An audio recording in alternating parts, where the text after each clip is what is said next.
Bex and I met on Instagram when Practical Tarot first came out. Mhm. And so, anyway, I asked her, we connected again recently, and I asked her to come on, and I was so excited. She said yes. So, anyway, I'll tell you a little bit about her. Bex has a podcast that is fantastic called Confessions of a Tarot Reader. And had so much fun being a guest talking about Practical Tarot. And so, anyway, I'm so excited that she came on my podcast. And she's been a tarot reader and for over 20 years. And she's also a psychic medium and channeler. And she's over across the pond in the UK. And thanks for being here. Lisa, thank you so much for the kind invitation. I will always say yes to the dress. Anything you invite me to, I will be there. So thank you so much. And yes, you did come on the podcast. I was so happy that you said yes to a stranger on the internet and you were willing to come on. But I love the deck. I love the concept. I said, I have to talk to this creator. I'm so interested. And it turned out we had a lot of like interesting conversations. And so It did. so for those listening, it's episode 21 on Confessions of a Tarot Reader. If you want to listen to Lisa. And Lisa, I don't know if you know this, fun fact, it's one of my favorite episodes to share with people who are new to the podcast because I think Oh, it's it's thank true you. Thank you. because it's such an interesting conversation we had about that deck creation, about who we are as Mhm. people and how we evolve. Where does tarot fit in all these places? And also you inspired me so much around just, what is possible? Why not me? Why not me doing the things Right. that I want to do and love? So just such a gratitude to you. Thank you, Lisa. Aw, thank you. What is your book? What are you working on? Okay, well, We're gonna help you what manifest it. Let's sure, send some okay. energy out. Well, I'm writing a book about women during the gold rush and specifically a group of women and their I'm just going to call them divination practices during that time Ooh. because yes, so it's kind of like practical magic meets Deadwood if I have to come up with some kind of strap line. Mhm. But I think it's such an interesting time in history.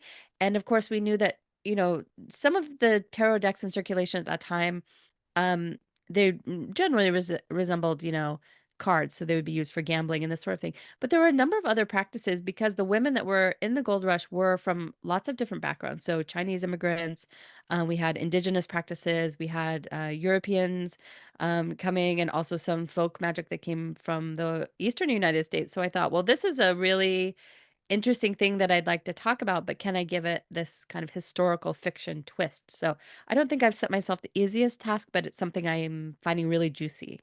Oh, that's so cool. And all of those gold rush people were manifesting a new life for themselves. Lots of them in a new country and a new place, finding veins of gold, and they use dowsing rods and all that kind of stuff. So they were manifesting too. Lisa, this is why we're having this conversation. Like, this is such a powerful reframe. And thank you for the reminder on the dowsing rods. Yes, Yes. you're right. Of course, they were using dowsing rods. Silly, silly Yeah. me. Quick, write that down. Okay. I know, quickly. But that sounds fascinating. That's Yeah. amazing. Amazing. And I love thinking about things like that because manifesting isn't new. I mean, No. when The Secret came out like 20 years ago, it was like suddenly everybody went, "Oh, what?"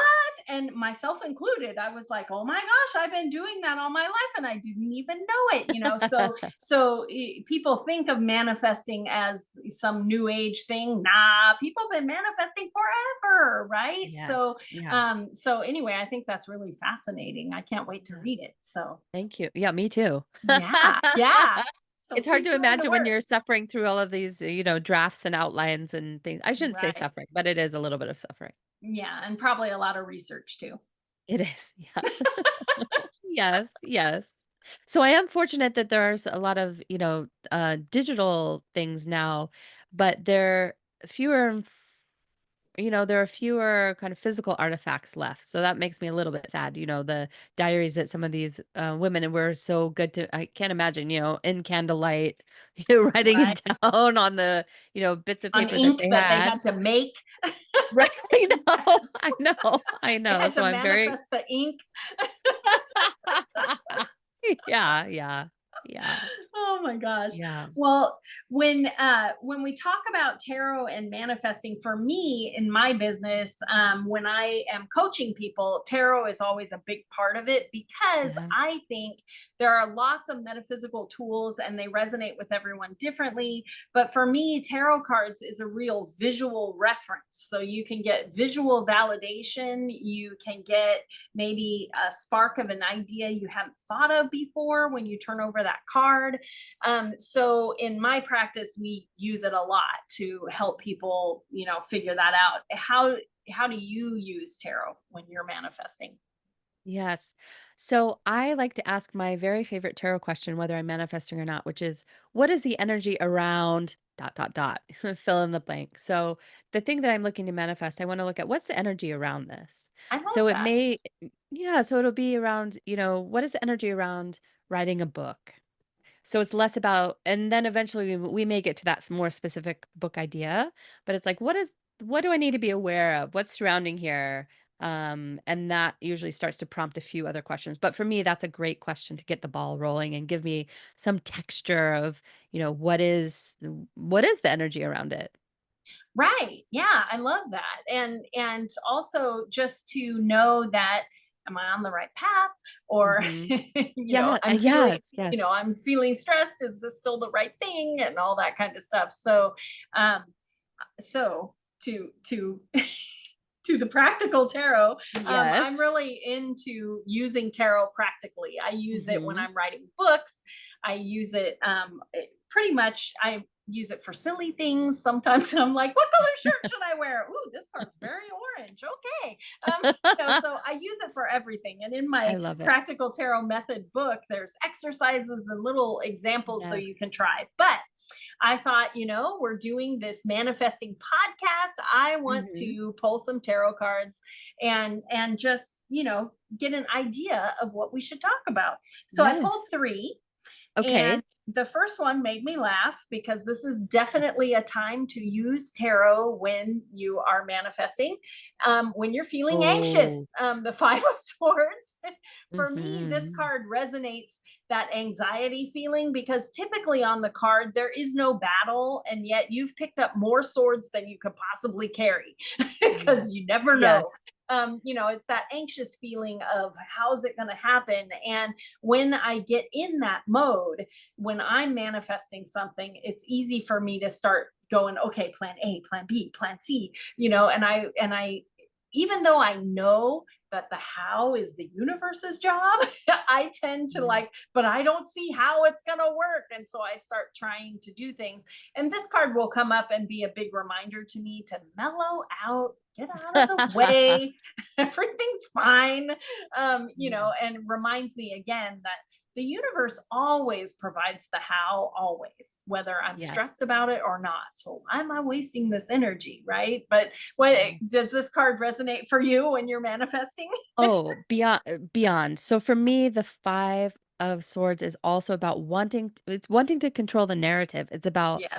that need to have the last word, even Hmm. if it's not helpful, right? It's not No. productive. It usually makes things worse. Yes. So so when I see that, you pull it up, I have to have a giggle because I'm like, yeah, we want to control it rather than understanding that, at least in my experience and to my understanding, the manifestation works. The universe comes through the path of least resistance, and that's not always the obvious one for us.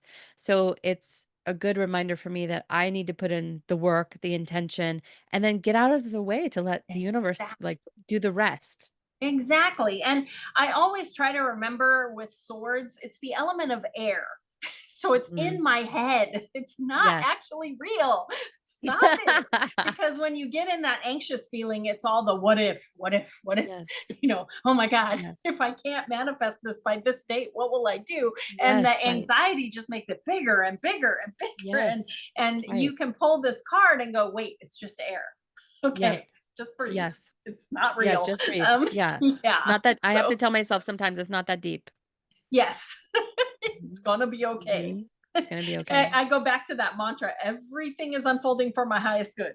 I don't have to Yes. know how this will be, but Yes. maybe it's divine course correction, but but Yes. mellow out, breathe. Um, Yes.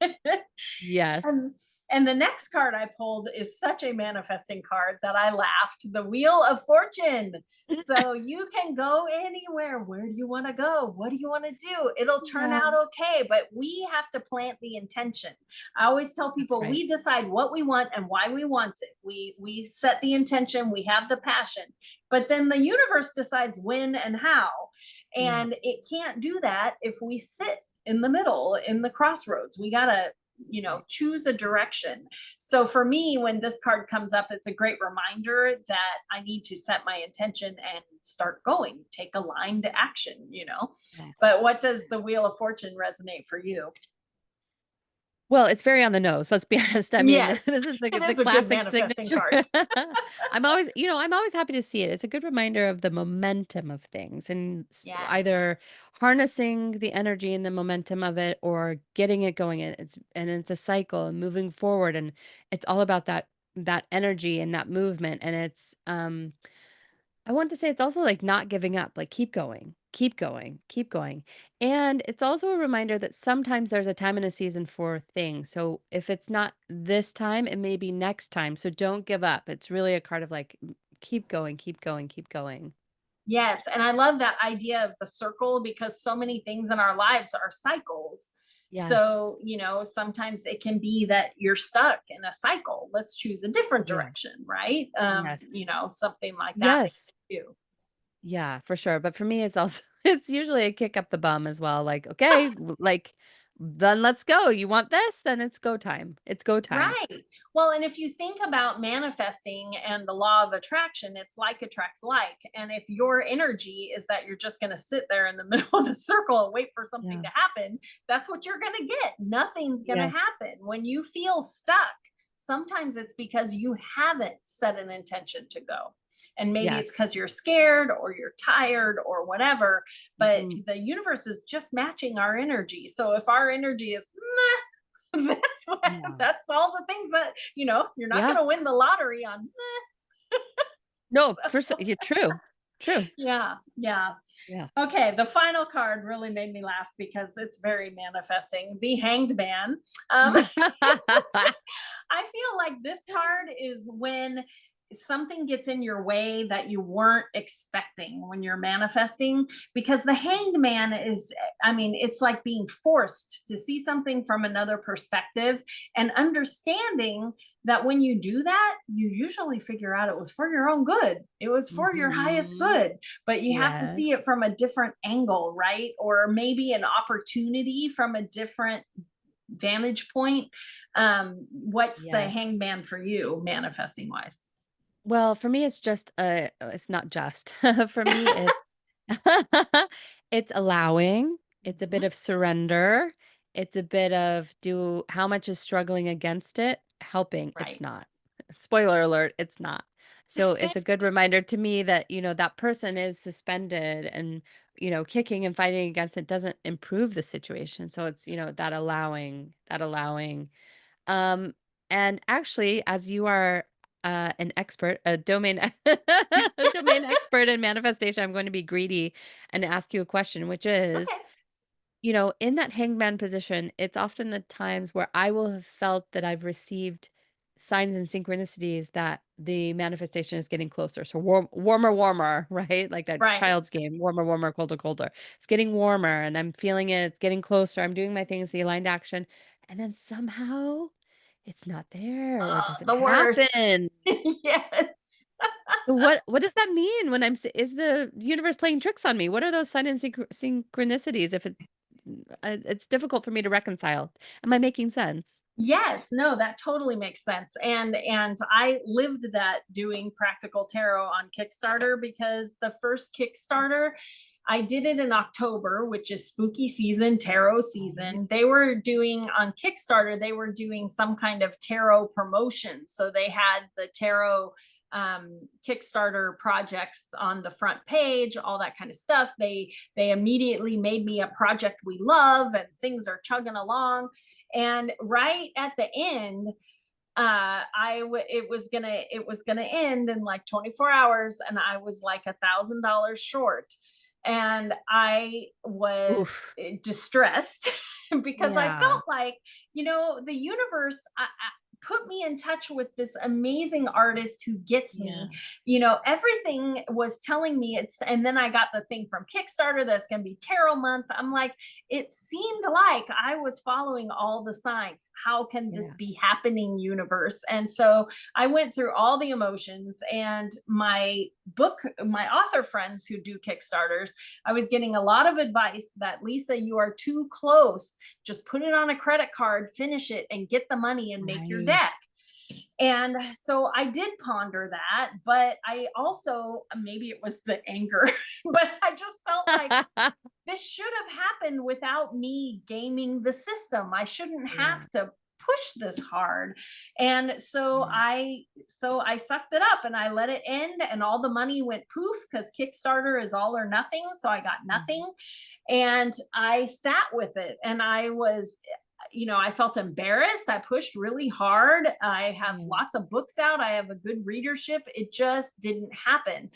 And while I Mhm. was in the depths of that, I did I do channeled automatic writing. And so I Okay. pulled out my journal and I'm like, okay, angels, why didn't this happen? Yeah. And Archangel Jeremiah came through and blew my mind, because what he said was, oh dear one, you already have your deck. And I was like, what? What? Like, he's like, the only reason you want it is because you already have it. He said, all times are now. You're living a Yeah. linear timeline. He said, but the only reason that you want anything is because you already have it. Right. And I was just like, whoa, what? And I had to sit with that for a couple of days. And while I was sitting with it, my husband, who's a Virgo, and I'm a Yeah. Leo, and I have all these big dreams and things are great and I'm going for it, but math is not my thing. And Mhm. so anyway, my Virgo husband is picking through what's left of my Kickstarter on there, and he's looking at it and he's doing math, and he goes, unless this had really overfunded, you don't have any money in here for shipping. And I was like, Ooh. what? Yes, I do. And I pull out all my stuff. And I had only included shipping for the decks to come to me from China. There was no shipping to Okay. regular people. And I had my Kickstarter set up that it included shipping. So Right. I was like, oh, so the universe was protecting me from myself. What? Because if I had put Right. that on a credit card and then had $3,000 more postage that needed, oh my god. So Yeah. anyway, then I suddenly felt like, okay, I dodged a bullet, the timing was off. so Yeah. so Wow. counterintuitively, in January I put it back up, asked for 3,000 more dollars when it Mhm. didn't fund the first time. I just it felt odd, but I was like, okay, Yeah. I'm trying to trust. And it Right. overfunded. So, Wow. yeah, so it was like I sat there looking at it, and I mean, when it happened, it was so painful. But in Yeah. hindsight, looking back, I'm like, okay, thank God that did not Yes. happen. So sometimes these really painful things happen, and in the moment, we can't see it. But if you can remember that the only reason you want it is because it already exists, it Yeah. really changes that energy to where you can go, so the timing's just off. Or Yes. if you have a bad breakup and it's so painful, and you feel like, I'll never love again or whatever, keep in Yes. mind that a lot of times, if you can get through all that pain and heartache, you can go, oh my gosh, somebody incredible is coming for me. Dude, they're going to be even better Yes. than that. What? And you can Yes. really reframe it, because that idea that all times are now and that you already have it, it changes everything for your manifesting. Because I Yeah. mean, wow. So that one really took a few days for me to ingest that. But the idea Yeah. that, I mean, when you think about it, when an idea pops in your head and you're like, I need to manifest that, where did that come Yeah. from? It came from you. It came from you in the Yes. future that already has it. Ooh, I'm gives just me a like, chill. Yes. right? But I mean, Yes. where else did that idea come from? It came Yeah. from your higher self that has lived all times, you know? I mean, Yes. your higher self goes, okay, now's the time, you know? Yes. And when you think about things that you've manifested in your life, you can look at it and go, I couldn't have done that 2 years before that. I mean, I think about the tarot deck, and if I had met Holly and had that idea 2 years earlier, it wouldn't have worked because I was still finishing a contract, a fiction contract with a publisher. I didn't have Okay. time. Yeah. So the idea wasn't even a remote thought. That is a Yeah. weird thing, too, is that I look back in my channel journals and things, and I'm like, this is so bizarre because 3 years ago, I didn't even know I was going to make a tarot deck. What? I mean, Yes. it's so Yes. bizarre. And then you see Yes. something in your life and you're like, I didn't even see that coming. It's because your future you, it wasn't time yet, Yes. you Yeah. know? So Exactly. wild. Told Very everybody wild. we were going to get extra woo on this episode, but there you go. Good. Here we are. Knee deep. Knee We're deep. there. Oh my gosh. Well, it's spooky time, and so Yeah. I have lots of Halloween decks. My practical tarot deck is going to take a break during October Sure. because I pull out all my Halloween decks. I have so many Mhm. favorites, and so I wanted to share a couple. And if you have some to share, Oh, I do. okay. I love the Jack-o'-lantern tarot. If you like Rider Waite, these are very, very traditional, but they are also very Halloweeny. I love Um, the artwork. Very right? cool. It's Yeah. beautiful. Yeah. Really So, cool. so anyway, on the like like the fool, he is a jack-o'-lantern. But the artwork is gorgeous, and it just gives you that fall feeling on all of the cards. And they do change the names of, or they don't change the names, but the symbols, like for wands, it's always spinal columns. Mhm. But you know, but they're You know. very Halloweeny. So I Yeah. love that deck. Yes. And then I also, my favorite Halloween deck is the Halloween Tarot.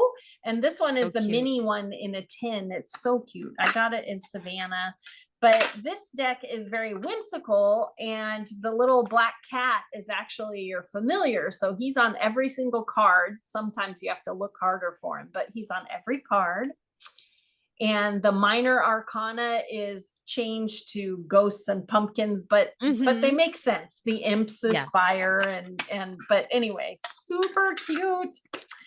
I love it. Do you have some you want to share? Oh, yeah, of course. Thank you for showing me yours. I'll show you mine. Yes. So the Woo. the first one is the Happy Halloween Tarot, which I think was self-published. I can't remember if I bought it on Kickstarter or Etsy, but I believe it's mass market now. And this also has that fun, whimsical Yes. kind of illustrations, and it's just very cute, and it makes me feel really happy. Makes me want to trick or treat and enjoy the season. And then I also love to do, no, it makes me look like a very fancy lady when I say this, but I love the Moon Void Tarot deck by Stephanie Caponi, Oh, and this is the French edition, which has a ooh, that different is fancy. back. It is fancy, fancy lady. But I like it because it is this kind of darker, so it's this beautiful the black backs with the red heart and the eye in the middle. And then most of the artwork is black and white, but there are a few Oh, that pretty. have a bit of red detail as well. So I like Oh, this. yes. Yeah, it's quite interesting, which I like to use it. And then the Everyday Witch Tarot, Mhm. and I use it outside of spooky season as well, but I I use it do too. especially It's a so. great Yeah, I deck. think it's such a great deck. And for me, it reads really for it's very flexible. Does that make sense? Mhm. Like I can read it with so many different questions and querents. And then I have this beautiful Influence of the Angels deck. And I like it. The imagery is a bit darker, like it literally in shadow, or some of the coloring here is a bit darker. It's a kind of renaissance-y, which I'll just make that a word. But I like to use that. I like to use that as well. It feels very autumnal, I guess. And as Yes. we, march into the longer, the fewer daylight hours and into the longer nights. Yes. Well, and those kick-ass angels remind me of Constantine. It came to me. Yes. Keanu Reeves movie where the angels were like battle Yes. angels, you know, Yeah. because a lot of times we make them into these fluffy things, but they are just Yes. beings of energy and light. And so Yes. they can be powerful. There are battle Yes. angels and things like that. So Yeah, for sure. love I it. just learned about unemployed angels, which has been a game changer for me. What's an Turns out unemployed there's angel? well, apparently there are legions of angels that are basically on call. So if we need a Oh, little boost, we can call in or invoke or petition the unemployed angels to come help us with a certain task. Give it a sweet. try. Give it a try. So maybe our guardian angels are just unemployed angels Could, could who be. swing in the swing Could shift. be. Could be. They might be moonlighting as an unemployed angel as well, picking up some extra money. I don't know. Uh-huh. Yeah, an extra shift. Yeah. Oh, I forgot to share too the cute ghost tarot. Highly Oh my recommend this gosh. deck. It is so adorable and it's very Rider weight, but all with cute, amazing ghosts. Oh The my little gosh, I sad love three it. of swords Add to ghost. cart. Add to cart. Yes, yes. They're just they're so adorable. Look at the little nostalgic six of cups ghost. So cute. It's super cute, but I think it So was a cute. Kickstarter, but now it's on Amazon. So someone in my Tarot for Writers Okay. brought that, and I was like, "Oh, thank you, must get." Yeah. So anyway, Lisa, that's I'm gonna how have I to sign find up for most your of my tarot stuff. for writers class. Oh yeah, I do it once a year. So next year Okay. it'll come back up again. But it Mhm. is such a fun class. We have so much fun. We use tarot cards for plotting, for character development, for backstory, for I'm stuck. I So love anyway, it. it's super fun class. Yeah. And speaking of, do you have classes or events or things coming up that people can take part in? Yes, I would love to invite those listening to two events that I run. So they're both once a month. And the first is a series, I just call them seasonal workshops. So the last one I just did was with my esoteric partner in crime, Lucy, who's a crystal healer and a reader in her own right. But we did one for the equinox, and it's a combination of guided meditation, some reflective practice, and then we do some woo woo witchiness. So we were doing some knot magic. So making intentions for the season. We were doing a bit, some releasing spells, using leaves and found objects of the season. And then we do have some card draws. The next one will be for spooky season. So we're doing like an intro to scrying and a bit Oh, of, fun. yeah, a little bit of candle magic. So if you'd like to sign up, you can do so via Eventbrite, or if you can find me over on Instagram, which is Bex, BEX _ tarot, I can give you all the details. And then the other thing is a once monthly tarot play date. And so this is an invitation to grab your deck, come along. It's for all levels, whether you've just bought a tarot deck yesterday or you've been reading for 20 years, you come along and there's some combination of um exercises, and then we do mini practices and breakout rooms, and then we come back and discuss. It's not about getting it right. It's just looking at tarot in new ways and coming together and being in that supportive, friendly community. Because, being a tarot reader or having a tarot practice can be quite a solitary experience. It's nice to know that there's some place that you can come with people who kind of get it Right. and make it a friendly thing. And I also want, sometimes we just take the tarot too seriously, as powerful as it is, which it is. Sometimes it's just, let's have a play. Let's see, expand our Yeah. understanding. Like, let's go for it. Sometimes it's okay to go, what color should I wear today? And pull a card and go, oh, orange. Yes, yes, It's yes, okay. yes, yes. Yeah, exactly. Or there's one exercise we love to do, which is, if I'm looking, sneak preview, if I'm looking only at the major arcana, is just going through and just seeing what your intuitive hit is like, do I like it? Do I not like it? Am I neutral? And then you can start to understand, like, oh, maybe I do have a deeper relationship with my deck than I realized, and going from there. And so it's also learning to, exercise different muscles. Yes, yes, I love that. And are the events on Zoom? Can everyone They participate? are. Yes, thank you. Yeah, we wanted Yay. to make it inclusive and accessible. So everything is on Zoom. I do live in England, so the time zone is BST or GMT, but just as a guideline, it's typically 5 hours ahead of Eastern Standard Time or 8 hours ahead of Pacific Standard Time. Okay, perfect. And for anyone listening in the show notes, I have a link to Bex's website too, so you can check all Thank those things you. out. So Yeah. definitely do that and follow her on Instagram because she is Oh, so funny and she posts thank you. amazing content. And check out the Confessions of a Tarot Reader. I think I'm going to go find the link for the episode I was on, and I'll put that in the show notes too. Why not? Yes, please, people need to hear it. Yeah. Again, it's like having a personal coaching session. Listen, having a podcast was like the best personal coaching choice I've ever made. Mhm. Okay. Well, Yeah. thanks so much for being on with me today. This was a blast. The pleasure is all mine. Thank you, Lisa. Anytime I'm back. Yeah. Thank you.